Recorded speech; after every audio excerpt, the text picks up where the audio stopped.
Mantan Ketua KPK, Abraham Samad, selesai diperiksa penyidik Polda Metro Jaya terkait kasus tuduhan ijazah palsu Presiden ke-7 RI Joko Widodo, Jokowi.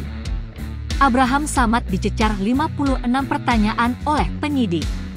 Ada sekitar 56 pertanyaan yang dilemparkan ke Bang Abraham Samad dengan memakan waktu kurang lebih hampir 10 jam, kata Daniel Winata selaku pendamping Abraham Samad, Rabu 13 Agustus 2025. Pertanyaan yang diajukan penyidik seputar tudingan ijazah palsu tersebut. Daniel mengatakan pertanyaan berkaitan dengan podcast atau siniar yang dilakukan Abraham Samad. Ya, pada intinya ada beberapa pertanyaan yang disampaikan berkaitan dengan kasus ijazah palsu dan juga sebetulnya berkaitan dengan banyak hal yang berkaitan dengan podcast ya, ucapnya.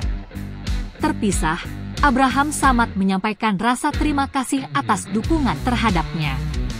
Dia menekankan bahwa apabila melihat surat panggilannya, locus dan tempus deliktinya pada tanggal 22 Januari. Tapi ternyata dalam perkembangan di dalam pertanyaan-pertanyaan yang diajukan oleh penyidik itu rata-rata keluar dari substansi surat panggilan, ujar Samad. Tapi pada intinya dari pertanyaan-pertanyaan itu lebih banyak menanyakan tentang isi podcast saya, isi wawancara saya terhadap Roy Suryo, Rismon, Dr. Tifa, Kurnia, dan Rizal Fadila, lanjutnya.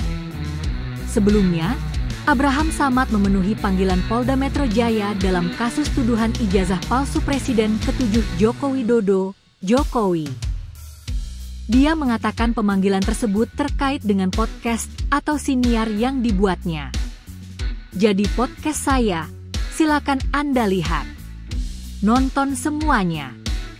Semua isinya adalah sifatnya edukasi, diskusi yang memberikan orang pencerahan, memberikan jalan, petunjuk kepada masyarakat tentang hak dan kewajiban mereka yang harus dilindungi oleh hukum, kata dia kepada wartawan di Mapolda Metro Jaya.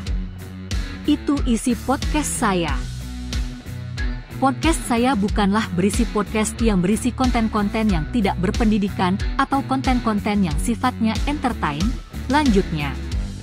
Dia mengatakan kehadirannya memenuhi panggilan itu agar memberi contoh kepada masyarakat bahwa tidak ada satupun yang mempunyai privilege terhadap hukum, sehingga dia akan patuh terhadap hukum. Kemudian yang kedua, yang ingin saya tegaskan bahwa ini bukan tentang saya.